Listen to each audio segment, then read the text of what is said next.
Alright, so welcome back. I've got the Mikuni here all spread out. We're going to start reassembly. So I've gone through and I've laid out, relatively speaking, where all the parts to the various pieces of the Mikuni 42 go. I've got everything cleaned up. I went ahead and installed some of the various O-rings already. The fuel pump. My fuel injecting Mikuni over here. The fuel bowl, I set up the bolts and all here, so be careful with these guys on the top. They've got little sealing washers. Hopefully you guys can see that.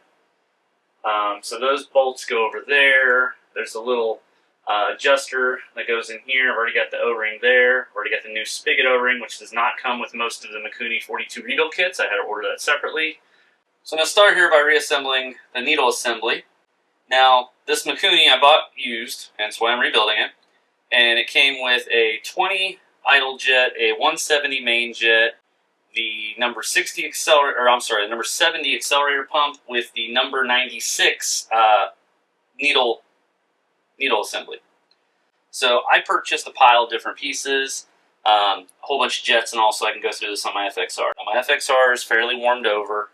It's running 9.5 to 1 approximately compression, mildly cleaned up heads.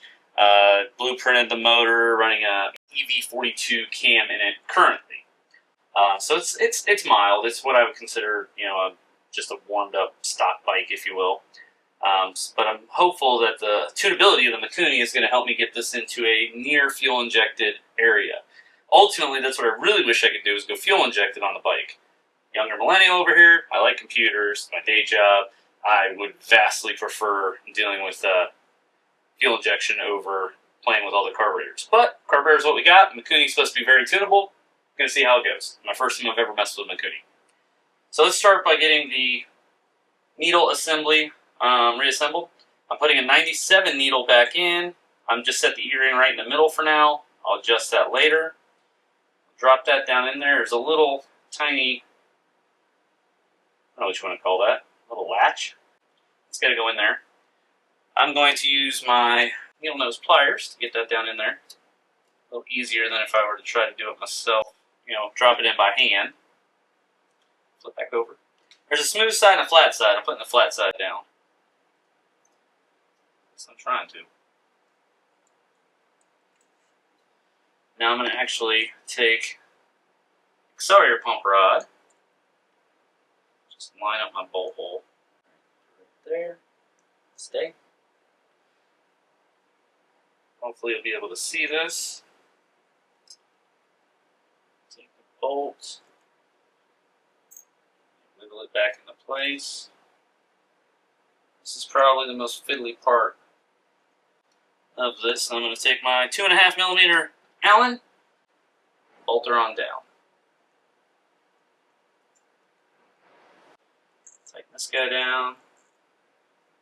Don't know what the torque spec is, so I'm just going to go to snug. Odds are good, I'll be pulling this out anyway. Alright, so that should hopefully keep that in place. Alright, so I've got a spigot here. Now this is actually going to mount inside of here. Actually, it's going to mount, I'm sorry, I had it upside down. And like this ends up sealing inside of here. So I've got a new seal. Alright, so I've got my needle assembly all put back together. Next thing I need to do is put the spigot body in, as this whole assembly rides inside here, just like this. Up and down. Seals this inner piece. So, I've already got the new O-ring, spigot O-ring in. Don't have anything else that goes inside of here at this point. Let's slide this in place. Just like so.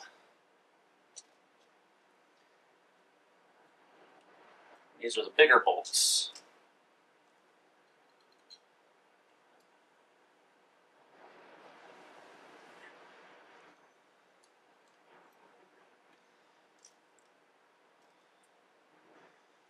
So I'm going to take the bolts here. These were M5s, I believe. M5 by 0.8s. I need my anti-seize.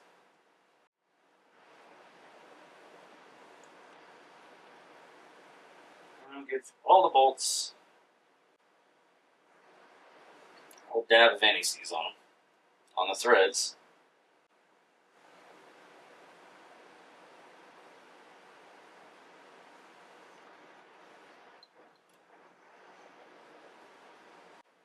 Another one where I don't have the exact torque spec, so I'm just going down snug. Not sure this torque spec would be accurate anyway, considering I have anti-seize on it now. Inspect it, make sure there's nothing untoward. Got a little anti-seize that spewed out there. But it's nothing we can't clean up. Looks like a reasonable seal to me. Okay. Now let's get the needle assembly down in place.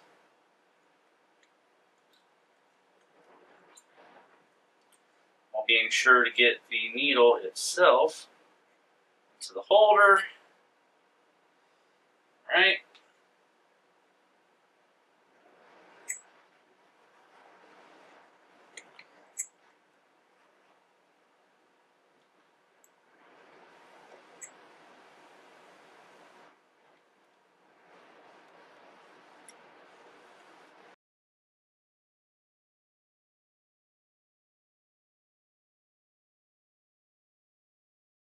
Right. Now we got to get this mounted up in here to the throttle. The actual throttle, I can't think of any more words today. It's not a bracket. Throttle rod. So you want to be careful. Get that hole lined completely up. Not want to cross thread anything. You should take nearly no force. Alright? Cool. So that gets that bolt down. That's relatively simple. Go ahead and bolt the top on. Actually, let's go and get the bottom in first. So switch over to the bottom. I got a nice, relatively flat top here. I've got my new idle jet. That's still on the truck.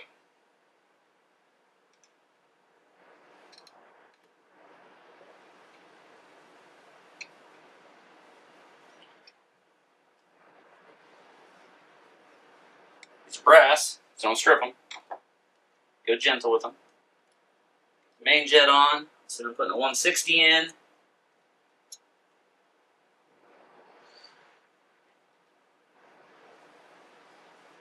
I need to go ahead and get the accelerator pump jet back in. We got a new O-ring on that.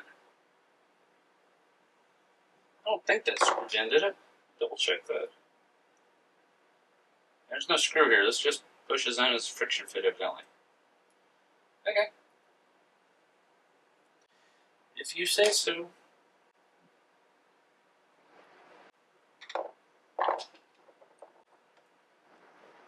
Alright. See it coming out the top there. Coming out on the inside. Obviously, to pull it out, you just push down there. That's where the accelerator rod goes. It's going to get the float back on. So I've already put my new needle jet assembly, fuel assembly, whatever you want to call it. It's got a little hole down. Now this is not a stainless screw. So I need not worry about anti-seize on this guy. Don't want that to fall back out. Alright. Now we can put float back in.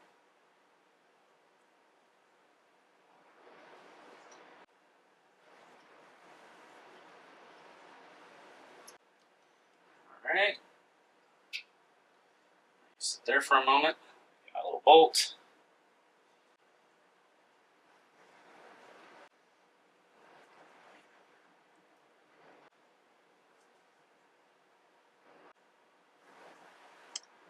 Go.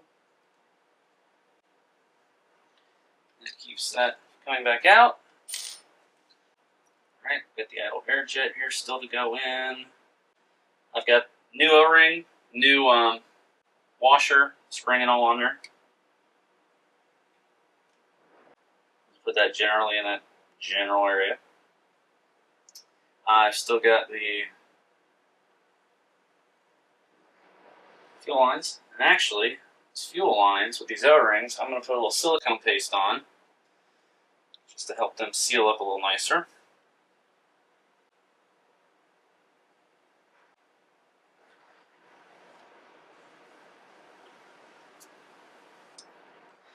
There we go. That helps make sure the O-rings don't, twist around and that kind of garbage. New video one said. Then we've got the keeper.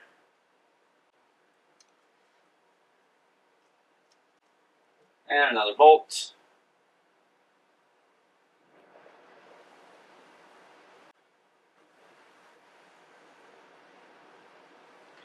The nice thing about this, of course, is I can still rotate it. So, let's actually put some of this in place.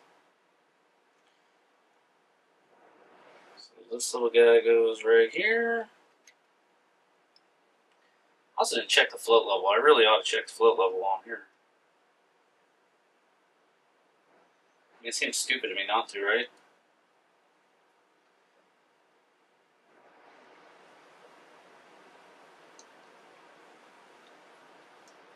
Alright, pop that in place.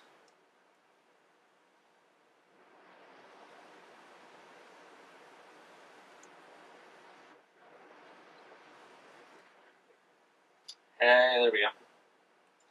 Alright, so like I said, I am not going to bolt this back down. Especially not in that manner. Because I still need to check the... Well, I'm going to go ahead and bolt it down. I lied. But I'm not going to install it until I check the float level. Because I also need to double check, go over everything, and make sure I'm not forgetting anything. This is me. I am the king of having leftover bolts. Find out just how few parts this carburetor really needs.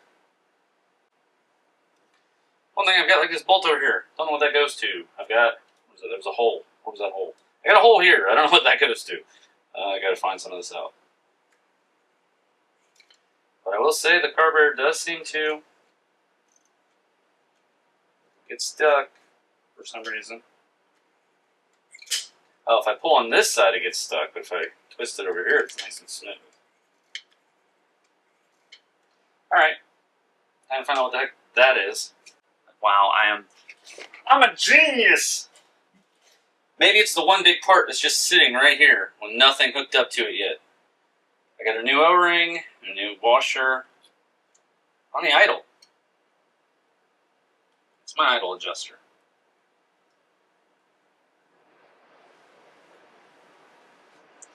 What's the giant hole go to? Yeah, I'm brilliant. Y'all don't even know. Alright, that's a rebuilt card. Ish. How about I put the choke back in? Oh, you know what? I didn't think I had those choke parts. I bought new ones and check it out. They were stuck in there all this time. Oops. No, give. No. Get out of there. I'm literally doing the exact opposite of what I want. Here we go. I have a brand new cable going in. First, though, I just want to clean out that area. Just make sure it's clean.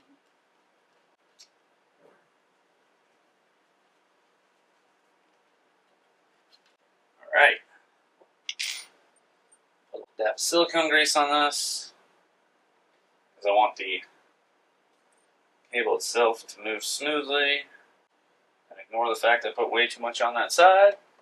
Alright. Screw this up in place now. Hopefully not literally screwed up, but it's me. Never put it past me what I can screw up.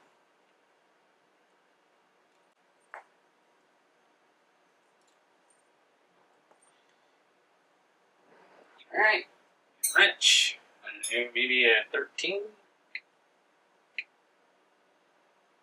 Not 13, it's definitely more like a 12, but it's not like I'm trying to tighten this thing down hugely. That's 12. Just making sure that that is completely snugged up. And now I have a choke cable. Alright. Alright, no extra holes. Everything seems to be hooked up. Wait, I have a hole there, but I'm pretty sure that's the bracket. I guess. Bracket spacer. That's exactly what that is. Let's go ahead and get that bolted down. How did I get that off? I really just screw it down like this? Yes, I did. There's got to be another bolt. That can't be the only bolt. Is that the only bolt? One bolt holds this all down. One bolt that's supposed to be unable to move, but you can see that's all mangled around it. Probably should have replaced that too. I have no idea what that's for. That's okay. So what it should be able to do, make sure the choke works. Nice thing, I use the Mikuni choke cable. Not only is it cheaper than OEM, but check this out. It has a detent, which means there's no friction fit. This is not a friction fit of any kind. And when you want it off, push it down. It clearly locks itself out. Push back in. I really like that. Alright, well there was my Mikuni 42 rebuild. I don't know that I would necessarily call this a professional rebuild. Paraphrase John Maxwell, I am a highly untrained, highly unprofessional DIY jobber just trying to get some stuff done in my garage. But I hope that was helpful for y'all. If it was, give me a big old thumbs up. Go ahead and hit like. Go ahead and think about getting subscribed. I'm going to try to bring more work that I do on the bike and all back to the channel. No guarantee, I do have a day job. But as always, thanks for watching.